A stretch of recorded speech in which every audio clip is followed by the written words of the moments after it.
انگریزوں سے آزاد ہوا 1947 کے اندر. کب؟ 15 اگست 1947 کے اندر جب ہمارا یہ ملک آزاد ہوا.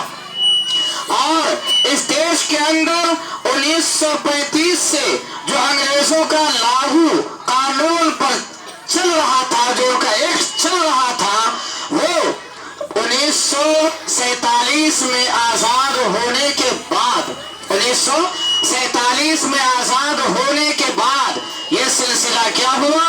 26 جنوری 1950 کو انگریزوں کا لگایا ہوا قانون کو منسوخ کیا گیا اور ہمارا یہ بھارت ایک جمہوری آئین کے تحت قانون کا نفاذ کیا گیا. اس قانون کو تیار کرنے میں 3 کروڑ روپے اس وقت خرچ ہوئے تھے. کتنے؟ اس قانون کو، اس بھارت کے جمہوری قانون کو تیار کرنے میں 3 کروڑ روپے اس وقت خرچ ہوئے تھے اور 3 سال کا وقت خرچ ہوا تھا. اس کے بعد یہ دستور جب تیار ہوا تو کیا ہوا؟ مئی 1946 کے تحت آئین ساز اسمبلی کے ذریعے اس کو بنایا گیا. اور اس وقت جبکہ یہ ہمارا بھارت تقسیم نہیں تھا، یہ غیر منقسم تھا، ایسے وقت میں الیکشن کے ذریعے سے 292 نمائندے، کتنے؟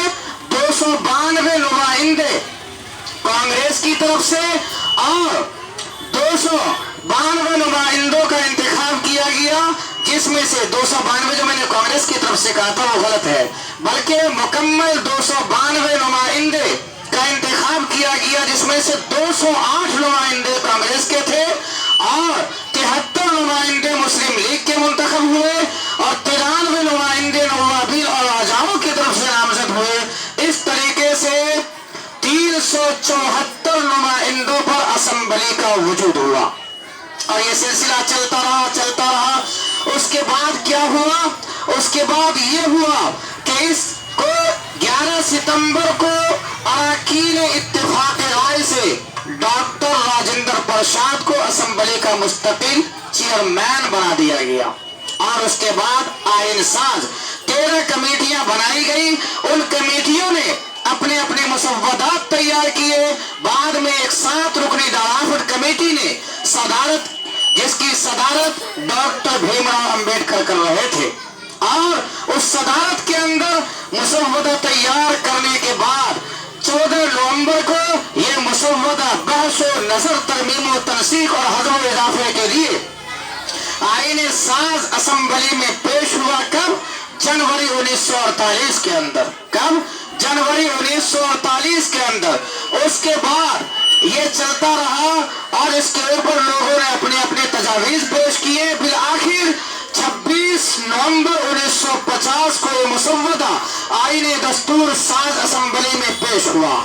پیش ہونے کے بعد تمام لوگوں نے اس پر دستخط کیے، لیکن حضرت مولانا حسرت موہانی رحمت اللہ علیہ نے یہ کہہ کر دستخط نہیں کیا کہ یہ وہی قانون ہے جو قانون انگریزوں نے بنایا تھا. فرق اتنا کیا ہے کہ انگریزوں کے قانون سے تھوڑا الگ کیا گیا ہے، لیکن یہ اسی کی ایک جھلک ہے. بالآخر ان تمام تر کے باوجود آگے چلتے ہوئے 26 جنوری 1950 کے اجلاس میں ان تمام قانونوں کا نفاذ ہوا اور ہندوستان میں جمہوری قانون کا نفاذ جب عمل میں آیا، جس میں یقین دہانی کرائی گئی اور اس ملک میں مذہبی آزادی، تہذیبی و تعلیمی حقوق کی پاسبانی اور جائیداد کے حقوق اور حصول انصاف کا حق ہر ہندوستانی کو بلا تفریق مذہب و ملت یہ دیا گیا اور حاصل ہوگا.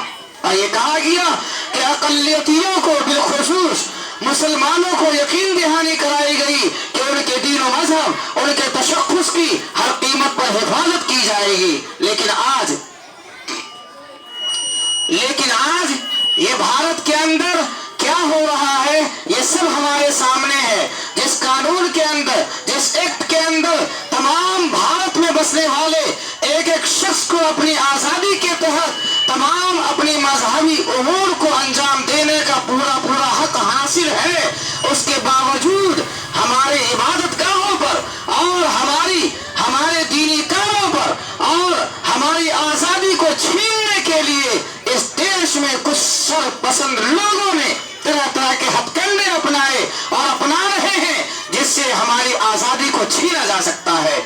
یہ بھارت ہے، یہ جمہوری دستور ہے، یہ قانون ہے، یہ آئین سے چلتا ہے، یہ قانون سے چلتا ہے۔ اسی قانون کے تحت تمام بھارت میں بسنے والے کو آزادی کے ساتھ اپنے تمام کاموں کو کرنے کا حق حاصل ہے اور انشاءاللہ حاصل رہے گا۔ آخر میں آپ کو بتاؤں، اب تو ہمارے بچوں کو پتا چل چکا ہے کہ اس بھارت کو آزاد کرانے میں جس طریقے سے سب سے پہلے نہ جانے کتنے علماؤں نے اس کی قربانیاں پیش کی ہے، اسی بھارت کو آزاد کرانے کے لیے حضرت مولانا شاہ عبدالعزیز محدث دہلوی رحمت اللہ علیہ کو جلا وطن کر دیا گیا اور ان کے شاگردوں کو شاہ اسماعیل شہید اور سید احمد شہید رحمت اللہ علیہ کو بالا کوٹ کی پہاڑی پر شہید کر دیا گیا۔ اسی دیش کی وجہ سے شیر میسور ٹیپو سلطان رحمت اللہ علیہ کو شہید کر دیا گیا اور اسی دیش کو آزاد کرانے کی وجہ سے شاملی کے میدان میں انگریزوں سے مقابلہ ہوا، جس میں نہ جانے ہاتھ مولانا قاسم نانوتوی رحمت اللہ علیہ کو گولی لگی، اس شاملی کے میدان میں حافظ ضامن شہید ہو گئے اور اس بھارت کے اندر صرف 15 دن کے اندر 2 لاکھ مسلمانوں کا قتل عام کیا گیا، ان کو شہید کیا گیا، جس میں لگ بھگ 51,000 علماء کرام تھے۔ اس ملک کو آزاد کرانے میں آج سے نہیں بلکہ صدیوں پیچھے سے اس کی تحریک چلی آ رہی ہے اور 1857 میں جو جنگ آزادی ہوئی ہے اس کے بعد ایسا نہیں ہے کہ سب سے پہلے جنگ آزادی 1857 کی ہے، نہیں، اس سے 100 سال پہلے سے یہ آزادی کی لڑائی چل رہی ہے۔ اس لیے بقول حضرت مولانا سید محمد ولی رحمانی صاحب رحمت اللہ علیہ کے کہ 1857 کی جنگ آزادی میں جہاں ہمارے مسلمانان ہند ان کا شہید کیا گیا، وہیں پر لگ بھگ 5,000 برادران وطن ہندو بھائیوں کو بھی انگریزوں نے تختہ طار پر چڑھا دیا۔ اس لیے اے مسلمانوں اور اے بھارت میں بسنے والے اور اے غیور مسلمانوں، اپنی تاریخ کو سمجھتے ہوئے ہمیں اپنے ذہن میں بیٹھانا ہوگا اور یہ سمجھنا ہوگا کہ گاندھی جی نے محنتیں کی ہے اس وقت جبکہ اسیر مالٹا شیخ الہند حضرت مولانا محمود حسن دیوبندی رحمت اللہ علیہ، ان کے شاگرد رشید حضرت مولانا سید حسین احمد مدنی رحمت اللہ علیہ اور حضرت مولانا عبید اللہ سندھی رحمت اللہ علیہ اور دیگر حضرات، یہ اسیر مالٹا کی جیل میں صعوبتوں کو برداشت کرنے کے بعد جب وہاں سے تشریف لائے، گاندھی جی کو گاندھی کا خطاب دیا شیخ الہند رحمت اللہ علیہ نے، اور پھر اس کے بعد جو تحریک چلائی گئی وہ ایسی تحریک چلائی گئی کہ بھارت چھوڑو کی تحریک چلائی گئی اور انگریزوں کے بنائے ہوئے تمام چیزوں کا بائیکاٹ کیا گیا اور اپنے ہندوستانی سامانوں کو ایجاد کرنے کی کوشش کی گئی۔ اس طریقے سے ہمارا بھارت 1947 15 اگست 1947 کو آزاد ہوا اور آج یوم جمہوریہ کے دن یہ انگریزوں کے قانون ختم ہو گئے اور اس کے بعد جو ہے ہندوستانی جمہوری قانون کا نفاذ ہوا۔ فرق اتنا یہ ہے کہ 15 اگست میں یہ جھنڈا لال قلعہ پر پھہرایا جاتا ہے اور 26 جنوری میں یہ راج پتھ یعنی انڈیا گیٹ پر پھہرایا جاتا ہے۔ دوسرا فرق یہ ہے کہ 15 اگست میں ملک کے وزیر اعظم جھنڈا پھہراتے ہیں اور 26 جنوری میں صدر جمہوریہ جھنڈا پھہراتے ہیں۔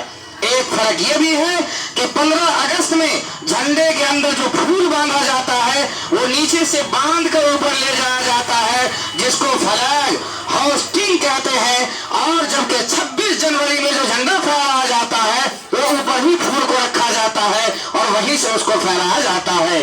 اس لیے اس کو بھی ذہن میں رکھنا ہے کہ 15 اگست میں جو جھنڈا پھہرایا جاتا ہے وہ لال قلعہ کے اوپر پھہرایا جاتا ہے، ملک کے وزیر اعظم پھہراتے ہیں، اور 26 جنوری کو جھنڈا صدر جمہوریہ انڈیا گیٹ پر پھہراتے ہیں۔ تو انشاءاللہ مجھے امید ہے کہ آپ حضرات یہ مختصر سی تاریخ آپ کے ذہن میں آ گئی ہوگی۔ اب میں ان تمام باتوں کے پیش نظر میں آج کی اس مجلس کا یہیں پر میں اپنی باتوں کو جو ہے اخیر میں پہنچا کر اس شعر کے ساتھ کہ 100 بار سوارا ہے ہم نے، 100 بار سوارا ہے ہم نے اس ملک کے گیسوئے برہم کو، 100 بار سوارا ہے ہم نے اس ملک اور ہم کو یہ اہل جنوب بتلائیں گے کیا ہم نے دیا ہے عالم کو. وآخر دعوانا ان الحمدللہ رب العالمین.